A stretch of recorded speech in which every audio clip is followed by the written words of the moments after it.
ये निश्चित मानना, आप जिसकी सेवा कर रहे हो, आपकी श्रद्धा जिसमें भी है, उसके गुण आपके जीवन में नहीं उतरे, आपके व्यवहार में नहीं उतरे, तो थू है यार तुम्हारी सेवा। वो सेवा ही नहीं है यार, नाटक है। हम शक्ति के सेवक हैं, हम लापरवाह रह नहीं सकते। आज दुनिया को ये चिंता नहीं है कि माड़ीधाम में इतनी रौनक क्यों है, ये चिंता है कि माड़ीधाम में कभी साला कोई टेंशन हम कर रहे हैं तो होता क्यों नहीं। दुनिया टेंशन में इसलिए है कि हम मस्ती में क्यों हैं, इसलिए कि हम शक्ति के सेवक हैं, और शक्ति के सेवक लापरवाह नहीं होते। वो शक्ति किसी मोहित होने वाले के पास नहीं रहती।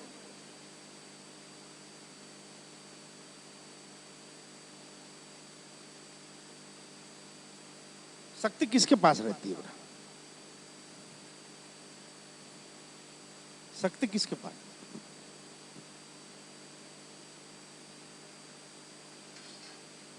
ये शक्ति है। अच्छा, एक बात और बता दे, माड़ीधाम का ऐसा कोई कोंटा नहीं है जहां हम चाहे और हमारे हाथ में हथियार ना आए।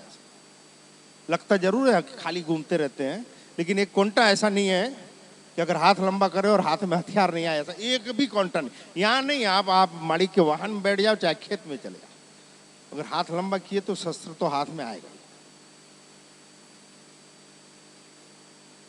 ये शक्तियां किसके पास रहती है?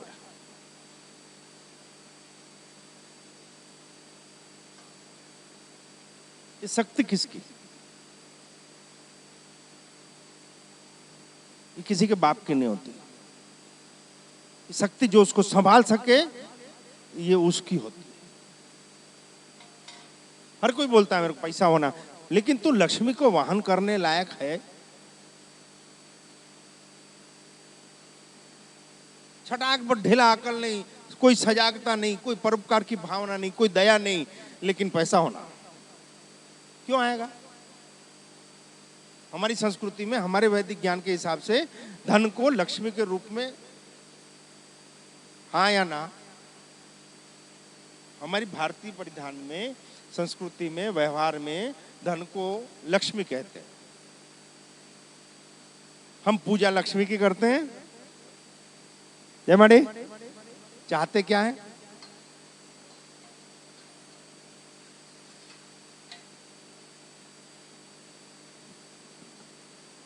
हम मनाते लक्ष्मी को है और चाहते धन को है।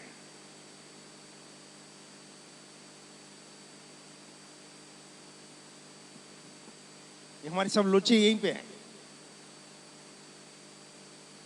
लक्ष्मी की सेवा करोगे तो लक्ष्मी मिलेगी, धन नहीं मिलेगा। अब ऐसा पूछ रहे हैं कई लोग, ये लक्ष्मी में क्या क्या आता है बताओ। चलो, कितने लोग पूछे ऐसा, लक्ष्मी मतलब क्या? ऐसा नहीं, अनार टाइप का निकलता है सबके ऊपर से।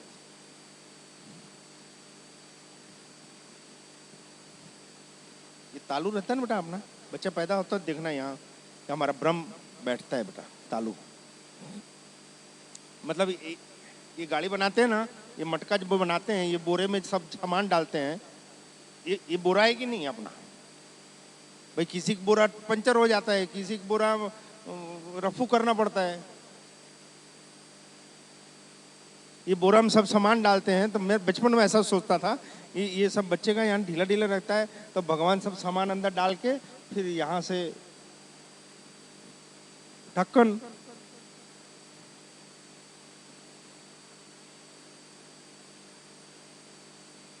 हमारी वाइब्रेटिंग यहाँ से महसूस होती है बेटा। ऐसा बैठे रहते हो, एक क्षण ऐसे आंख एक सेकंड बंद करते हैं तो वो वाइब्रेटिंग महसूस होने लगती है।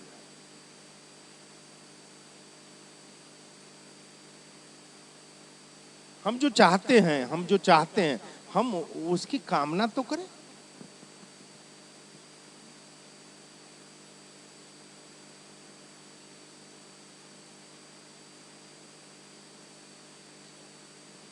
कितने सुंदर तरीके से हमारे ऋषि मुनियों ने सब कुछ तैयार करके दिया है। राम को पूछ सकता है मर्यादा में रह के, अच्छी बात है। हम जय श्री राम करेंगे और घर में किसी मर्यादा का पालन नहीं करेंगे। घर में राम मंदिर बना लेंगे भले, लेकिन पिता राम जैसे कोई व्यवहार नहीं होगा कि अपनी संतानों के लिए वो सब कुछ त्याग कर दे, तो राम मंदिर क्या काम। हम अपने वचनों को पालन नहीं कर सकते, संस्कारों का पालन नहीं कर सकते, तो राम की सेवा क्या काम की, मुझको ऐसा लगता है। कृष्ण की सेवा कर रहे हैं और हम कर्तव्यों का निर्वहन ईमानदारी से नहीं कर रहे, हंसते मुंह हम संबंधों की गरिमा नहीं संभाल रहे हैं, तो कृष्ण की सेवा क्या काम की।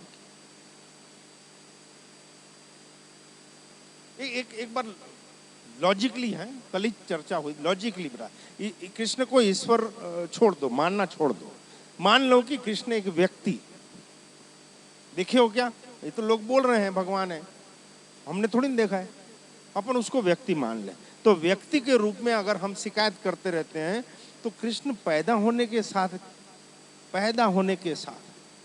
बहुत सी नेगेटिविटियाँ रहती है, मेरी खुजली वैसी होती है। ऐसा बोलते नहीं कि जब गर्भ संस्कार होना चाहिए, भाई गर्भ में बच्चा हो तो माँ को अच्छी अच्छी बातें, खुश रखना, अच्छा खिलाना, झगड़ा नहीं होना चाहिए, भागवत रामायण सिखाना, हाँ या ना, तो अच्छे बच्चे पैदा होंगे, ऐसा बोलते हैं ना। हाँ जी, हाँ जी,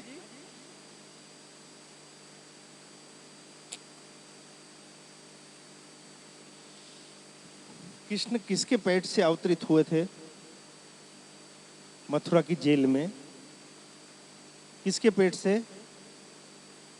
हाँ जी, देवकी के पेट से, जो माता ने 7 संतानों की हत्या अपने आंख से देखी थी, जो जेल में है, इतने डिप्रेशन में, इतने प्रेशर में, और इस तथ्य को जानती है कि मेरी संतान पैदा होने के साथ मार दी जाएगी, इस भय में 9 महीना निकाली, और उसके बाद भी पैदा तो शेर ही हुआ ना। मैं ये दोनों जोड़ते रहता हूँ, साला गड़बड़ हो जाता है। मैं इसको सच मानूं कि इसको, फिर ऐसा लगता है कि नहीं जगदम्बा तू तो बैठी है कहीं, तू चाहेगी वैसा ही होगा, चाहे वेद कुछ कहें, चाहे ग्रंथ कुछ कहें, चाहे ऋषि मुनि कुछ कहें, मुझको नहीं समझ आता, मां मेलडी सत्य है। सब लॉजिक को उठा के मेरी जगदम्बा ने फेंका है, ले बेटा अब इस रूप में मेरे को बता कि क्या सत्य है। मैं फिर शांत हो जाता हूं।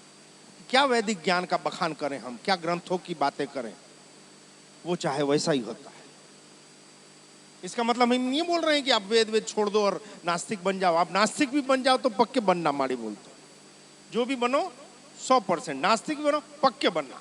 ये नहीं कि वहाँ अच्छा नोट वोट है तो हम नास्तिक, और सब मुश्किल आ गई तो भगवान, ये नहीं, नास्तिक तो नास्तिक।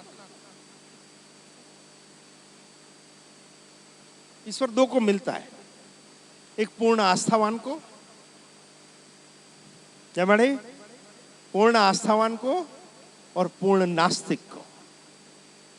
आस्थावान के पास इसलिए उसको प्रकट होना पड़ता है कि ये मेरे भरोसे जी रहा है,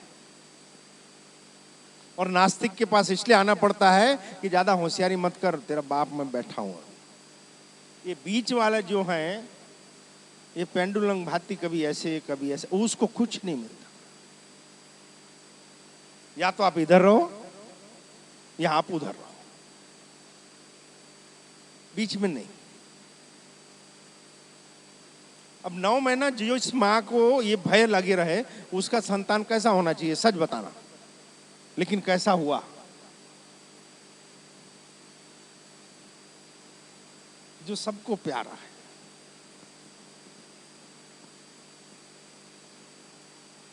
अबे कल्पना करो यार, ऐसे डिप्रेशन में जीने वाली महिला के गर्भ से कैसी संतान आएगी। लेकिन नहीं, कोई तो है यार जो सब कुछ आयोजित करके रखा है, वो चाहे वैसा ही होता है। मानिन मुझको बहुत बारीक ज्ञान दिया कुंडली शास्त्र का, जन्म कुंडली का, और जब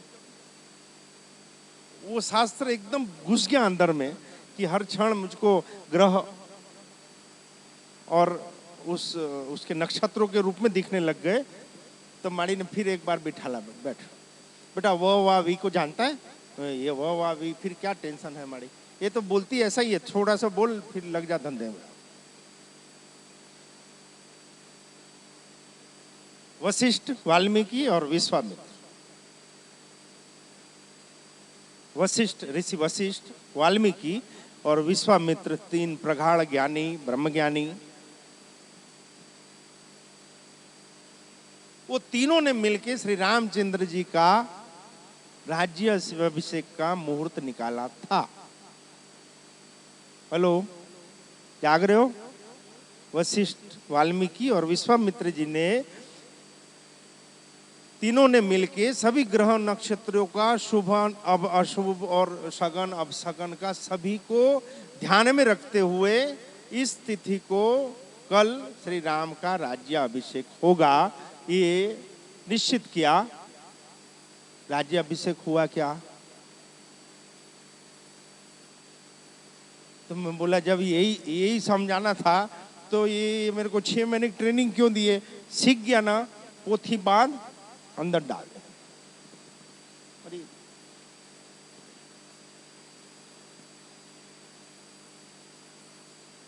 पोथी बांध चढ़ा दे। बोले फिर माड़ी क्यों सिखाए? तो बेटा ये जानने के लिए कि ये भी सत्य नहीं है, ये भी सत्य नहीं है, ये भी झूठ नहीं है, वो भी झूठ नहीं है, लेकिन कोई एक परम सत्ता होती है जिसको तू किसी भी रूप में स्वीकार कर, तुझको स्वीकार करना पड़ेगा। मुझको नहीं मालूम था इतनी मुंडी मुंडी आएगी बाद में, हम तो बिजनेस करते थे। ये तो एक खुजली थी पूर्व जन्म के, जो हमारे संस्कार रहे हैं, जो जन्म हमारे हुए, उसका ये ज्ञान था, ये चाहत थी कि मुझको सीखना है, वो सीखना है। सामुद्रिक शास्त्र क्या होता है? तब माड़ी बोले हाथ वाथ काट डालो तो आदमी मर जाता है क्या? नहीं मरता। तो क्या उसकी तकदीर की रेखाएं मिट जाती है? कोई जल जाए और कपाल लिख जाए तो क्या मस्तिष्क रेखा मिट जाएगी? उसका भाग्य मिट जाएगा?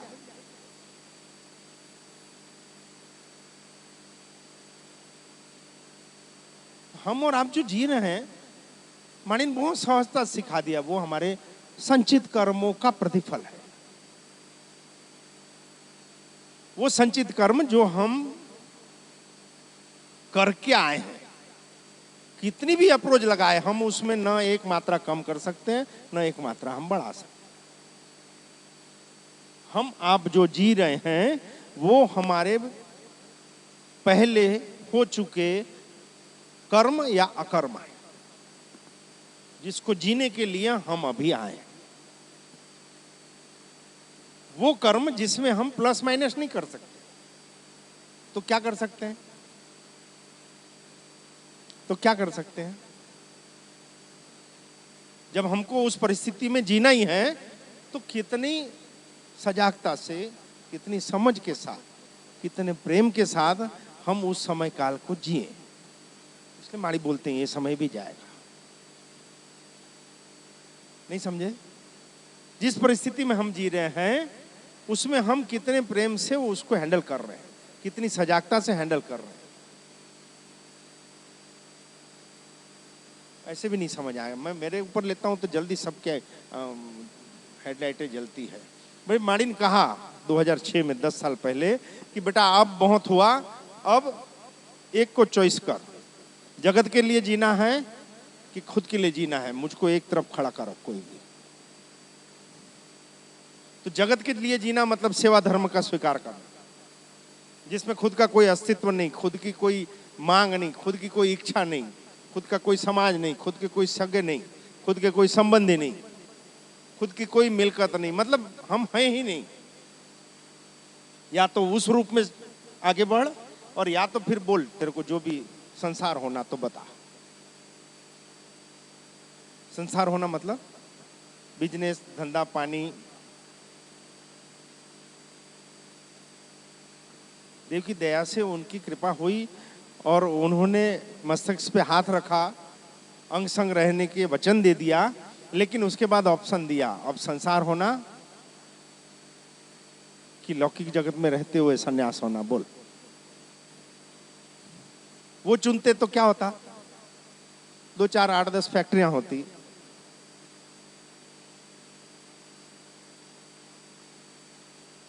सब कुछ होता जो लौकिक जगत चाहता है, लेकिन ऑप्शन विचार विमर्श करके क्या चुना? मेरे परिवार में किसी को पैसे की चाहत नहीं है तो मैं वो क्यों लूं? ठीक है माड़ी, हम आपके साथ सेवा धर्म में जा रहे हैं। तो उनके सानिध्य में तो जीना था, लेकिन हम भौतिक तरीके से भी जी सकते थे, इस तरीके से भी जी रहे हैं, लेकिन इसमें कहीं भौतिकता का अभाव नहीं है। गाड़ी घोड़े हैं, अच्छे से अच्छा खाना पीना है, अच्छे से अच्छे आप जैसे गुरुजन हैं जो रोज कुछ कुछ सिखाते हैं मेरे को, सब हंसते खेलते चेहरे, इतने साथी, इतना बड़ा परिवार, मानव समाज, इतनी बड़ी सेवाएं, ये उसमें नहीं मिलेगा। ये हमारे संचित कर्म थे जो हमको इस जन्म में भोगना था, लेकिन भौतिकवाद में रह के भी भोग सकते थे और आध्यात्म में रह के भी भोग सकते। अभी समझे? अभी भी नहीं समझ में आई? नहीं समझ में आई? नहीं समझ में आई? नहीं आई?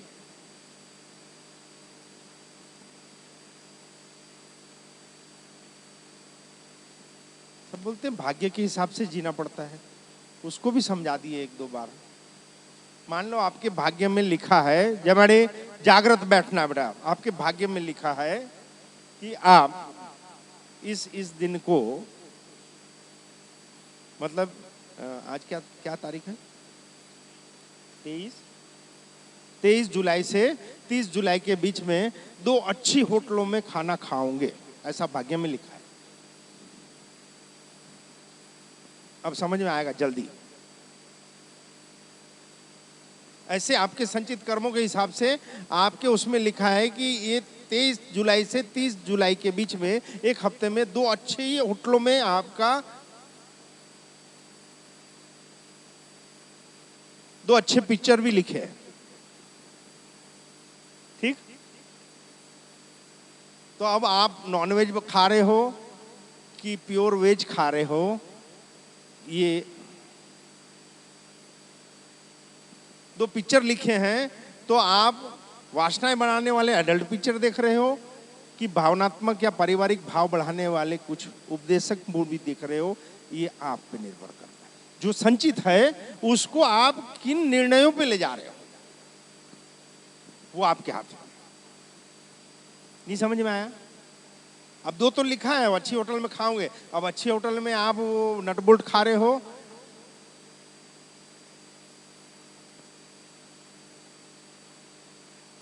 अच्छा, ये जो करोगे इसमें फिर कुछ गुणा भाग जमा हो जाएगा। नहीं समझे? आप अभी जो करोगे, संचित कर्मों को भोगते हुए आप जो करोगे,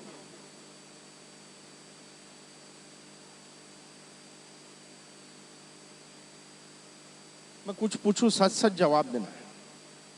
हाँ जी? अगर हम अभी बोलें कि आप में से कितनों को प्यार आता है, तो कितने लोग हाथ ऊंचा करेंगे? हम पे कितनों को प्यार आता है? अब शर्म शर्म सभी ये क्या मारने के लिए उठा रहे हो? इतना हम कितना भी पैसा कमा लें बेटा, इतनों का प्यार मिल सकता है क्या? एक सीधी बात है, कितना भी रुपया कमा लें, कितने भी फैक्ट्रियां बन जाए, कितना भी नाम हो जाए, हम प्रेम नहीं पा सकते, हम पैसा पा सकते। प्रेम जो हिम्मत देता है, प्रेम जो शक्ति देता है, प्रेम जो साहस देगा हमको, जो भर देगा अंदर से, वो पैसा नहीं भरता बेटा। पैसे वाले कईयों को हमने देखा है माड़ी के यहाँ बैठे डिप्रेशन में, 8-8, 10-10 डिग्रियां लेने के बाद इतने डिप्रेशन में 4-5 सुसाइड करने की कोशिश करने के बाद आते हैं। क्या काम की शिक्षा, क्या काम का पैसा।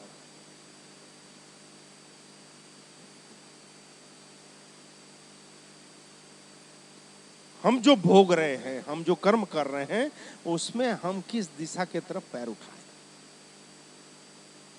वो हमारे फिर प्लस माइनस करते हैं।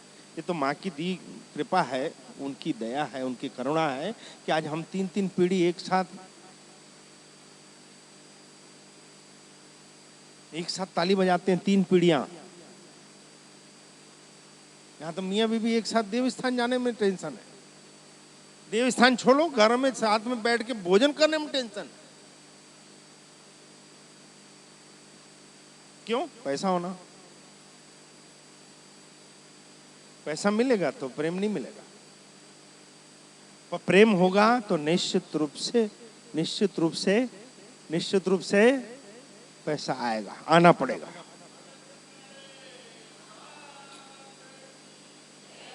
ये सोचना छोड़ दो बिल्कुल आप कि एक बार पैसा कमा ले सब ठीक हो जाएगा। घंट नहीं होगा बाबा जी का। एक बार प्रेम कमा लो यार, एक बार घर में प्रेम तो पैदा करो। जबरदस्त खुद के लोगों से हम प्रेम नहीं कर सक रहे यार, बता। गाय अपने बछड़े को चाटती है, बता।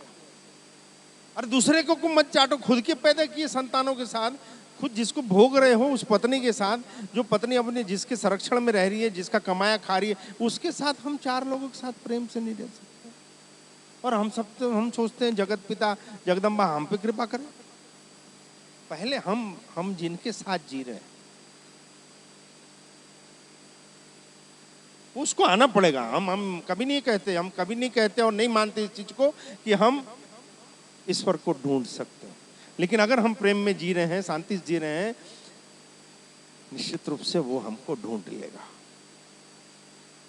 ये हम लोग जी रहे हैं बेटा, हमने माड़ी को नहीं ढूंढा, हम ढूंढ ही नहीं सकते थे। वो बल वो ज्ञान हमें नहीं है कि हम उनको पहचान सकें, लेकिन वो निश्चित रूप से हमको ढूंढ। कई लोग आते हैं बोलते माड़ी इतना टेंशन है घर में, कहां से शांति रहे। वो ऐसा करता है, वो कर रहा है, तू अपना करना। वो जो कर रहा है छोड़, तूने क्या किया? तूने जो सहन किया वो बफाट कर दिया। तूने जो शांति रखी वो फिर कभी उल्टी करके उगल दी। मतलब क्या हुआ?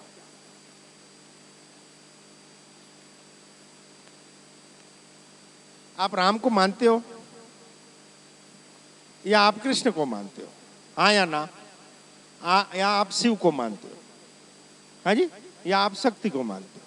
ठीक, किसी न किसी को मानते हो। वो ऐसे कोई भी तत्व जिसको आप मानते हो, क्या शिव ने कभी कहा मैंने तेरे लिए क्या क्या नहीं किया? कोई ग्रंथ में, वेद में या कोई सीरियल में देखे राम ने कभी बोला तेरे लिए मैंने क्या क्या नहीं किया, जंगल में भटका तू साले मेरे को ऐसा बोल रहे? ऐसा अभी किसी को, भाई को या अपनी बहू को या बाप को या माँ को?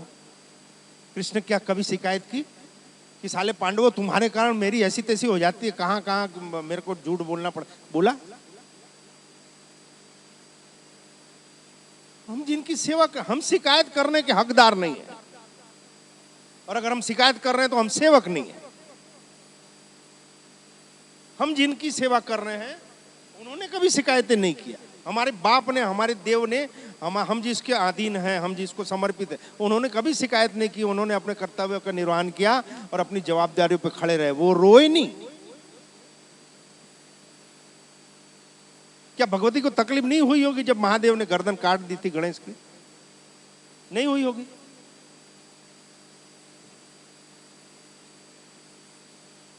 नहीं, लेकिन हम घंटा बजाएंगे जरूर उनका नाम। हम बहुत धार्मिक है। बाबा जी का धार्मिक हो? धार्मिकता किसको बोलते हैं? कई किसी न किसी को मानते हैं। हम मान रहे हो कि नहीं? आप उसके जीवनी को जियो बेटा, उसके स्वभाव को देखो, उनके दुखों के, उनको वेदनाओं को। हम ईश्वर को नहीं मानते। हम सतनाम वाहेगुरु, हम सिख हैं। तो ऐसा कौन सा सिख गुरु है जिसने वेदनाएं नहीं झेली? ऐसा कौन सा जैन गुरु हुआ जिसने दुख नहीं देखे? ऐसे कौन से भगत हो गए जिन्होंने दुख नहीं दिए? लेकिन नहीं, हम झेलने की बात नहीं करो भैया। घंटी बजाना, तिलक लगाना, माला पहनना, मतलब हमको छींकना, खांसना, पादना कुछ नहीं होना चाहिए, सब ठीक होना चाहिए। ये संभव ही नहीं है, क्योंकि आप जिसकी सेवा कर रहे हो उन्होंने जो जो झेला वो वैसा वैसा तो आपको झेलने मिलेगा। आप उससे सीखो कि उसका सामना कैसे करना, उससे खुद को हम बचाए कैसे, उस परिस्थितियों को हम जिए कैसे। आज अगर माड़ी के यहाँ मान लो 1.5 लाख, 1.5 लाख, 2 लाख किसी का मन्नत का आ जाता है तो सबसे पहले पूरे परिवार को यह सूझता है कि अभी किसकी फीस भरनी थी, अभी किसकी बच्ची की शादी होने वाली, या किसी ने सेवा में दिया हुआ है तो सबको फोन करके पूछा जाता है आपको अभी पैसे की जरूरत है क्या? तो क्यों? अभी पैसा आया हुआ है, आपको जरूरत हो तो वापस। क्योंकि हम जिसकी सेवा कर रहे हैं उसका आदेश है संग्रह नहीं करना। जो ला रही हूं वो किसी को देने के लिए ला रही हो। तो हम तो हमारा 24 घंटे में तो यही ध्यान रहता है लगभग, जरूरत किसको है। कोई दुखियारा रह तो नहीं गया कि जो माड़ी के आश्रय बैठा और उसकी जरूरत पूरी नहीं हो रही हो। आगे से पूछना पड़ता है, फीस भरे, अनाज का दाना लिए, खातून लिए, हॉस्पिटल के बिल भरे हुए हैं।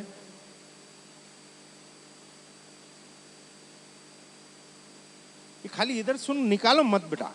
हम जिन परिस्थितियों में जी रहे हैं, अगर हमारे पास अतिरिक्त है तो निश्चित मानना कि कुदरत ने हमको और किसी को पहुंचाने के लिए दिया।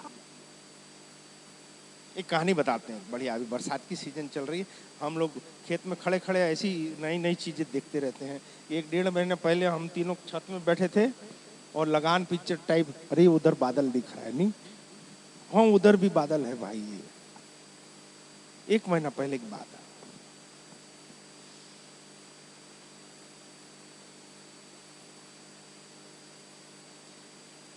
अच्छा, किसी कुम्हार को जो बर्तन वर्तन बना, उसको बरसात अच्छी लगती क्या? जितना कम बरसात, अच्छा इस बार बरसात कम हो रही।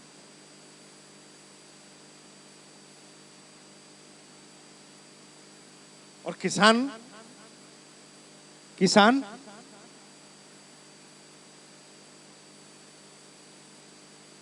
हर रूप में जीवाया, माड़ी ने हर रूप में जीवाया।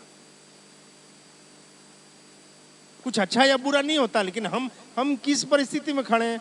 हम किसान हैं तो हम बरसात की राह देखते हैं, और अगर हम कुम्हार हैं तो हम बोलते हैं पानी न गिरे।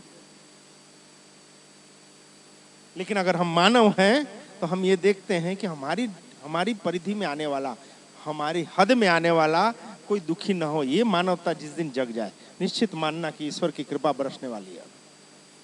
ये भाव वाइब्रेट हो जाए, बोलना नहीं मुंह से बेटा, ये भाव अंदर से वाइब्रेट हो जाए कि मेरे सानिध्य में आने वाले कोई दुखियारे ना हो। सच्चा दुखियारा कोई रह ना जाए। ये जहां वाइब्रेट अंदर से होने लगा, हमारे पास साधन है नहीं है, हमारी औकात है कि नहीं, हमारी परिस्थिति है कि नहीं, ये डजंट मैटर यार। ये तो मायने ही नहीं रखता। ये भाव वाइब्रेट हुआ और प्रकृति के द्वारा हमको सप्लाई लाइन चालू होती है। अरे हैंड एंड माउथ 10 साल हो गए, 10 साल यार इसी गांव में हैंड एंड माउथ निकले थे, विदाउट डोनेशन, विदाउट दान पेटी, कोई शॉर्टकट से नहीं। तो ये स्थितियां हैं सिर्फ मन्नत से।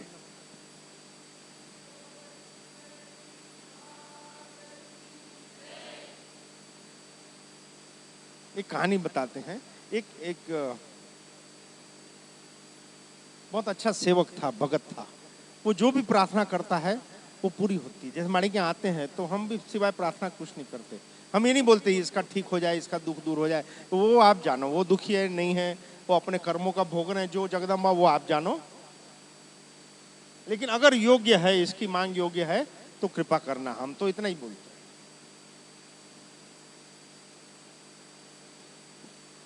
हम आपके तरफ से कोई वकालत नहीं करते,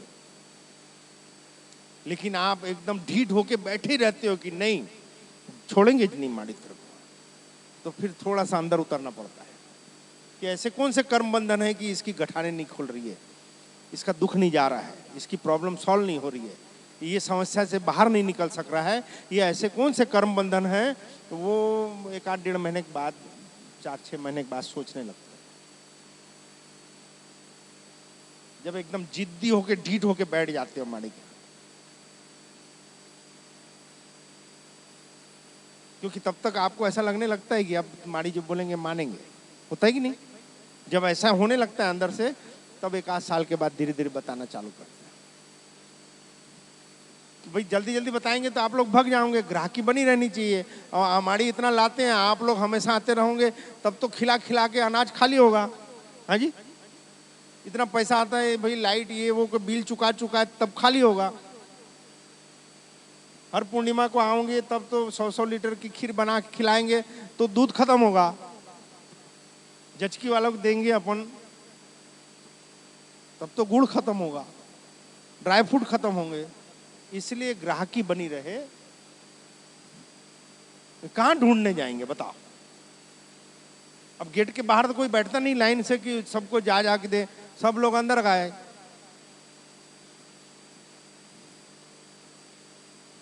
अंदर आ गए तो फिर प्रेम से सफाई में पंखे वंखे चालू करके ठंडा पानी। आप लोग 5-5 मीटर की साड़ी कैसे संभालते हैं?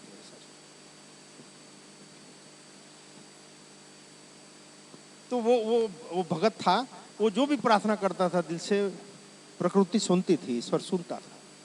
तो उसकी 2 बेटियां थी, दोनों का विवाह अच्छे से करवा दिया।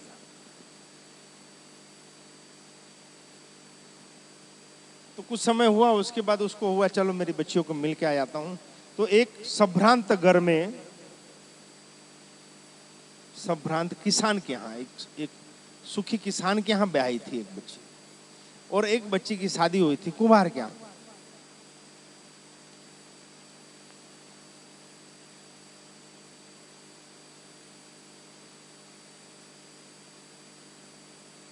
तो किसान के यहाँ गया पहले, तो पिता ने कहा बेटा सुखी हो? बोले हाँ आपकी दया सब अच्छा है, ठीक चल रहा है। इस बार बहुत मेहनत करके इधर उधर से और बीज अच्छे उम्दा ला के रोपाई किए हैं, बुआई किए हैं। अब बाबूजी आप ऊपर वाले से इतनी प्रार्थना कर दो कि खूब अच्छी वर्षा हो और अच्छी फसल।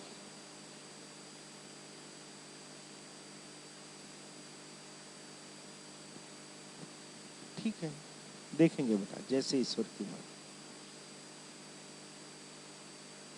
वहां से गया, फिर दूसरी बच्ची के मिलने, जो कुम्हार के यहाँ शादी हुई थी, वहाँ हालचाल पूछे, रुके बैठे।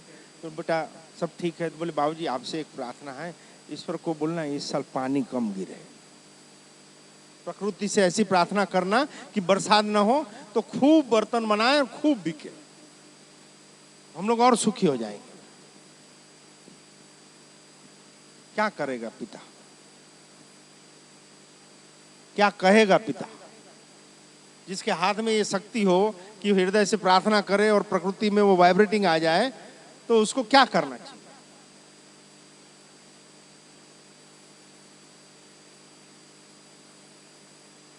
जो सेवक होता है, जो भगत होता है, वो विवेकी ना हो तो कोई काम का नहीं। ऐसा सेवक या भगत जिसमें करुणा ना हो, कोई काम का नहीं। जिसके हृदय में भाव प्रेम का ना हो, जिसका हृदय गीला ना होता हो, वो भक्ति, वो भगत और वो सेवक कोई काम का नहीं। जिसमें विवेकता और सजागता ना हो, वो सेवक और विवेक, उस विवेक बगैर का सेवक और भगत भी कोई काम का नहीं। और हम तो ये हम साबित कर सकते हैं कि ईश्वर की कृपा जब जब उतरी, जिस पर भी उतरी, वो विचारों में उतर, हृदय में। ये 2 ही जगह है बेटा, ये 2 ब्लैक बॉक्स दिए। एक ब्लैक बॉक्स ये है, एक दिखता नहीं है, कॉकपिट में रहता है। हम जो भी करते हैं वो हमारे सबकॉन्शियस माइंड में, हमारे अंतर्मन में उतर जाता है। विचारों के रूप में ईश्वर उतरता है और हृदय में भावों के रूप में उतरता है। ये 2 पे हमको अक्सर, जैसे हम व्हाट्सएप चेक करते हैं ना, फेसबुक पे मेल आईडी हम चेक करते हैं ना, वैसे हमारी ये 2 बॉक्स को हमेशा रोज सुबह शाम चेक करना चाहिए। क्या विचार आ रहे हैं, कैसे भाव उठ रहे हैं।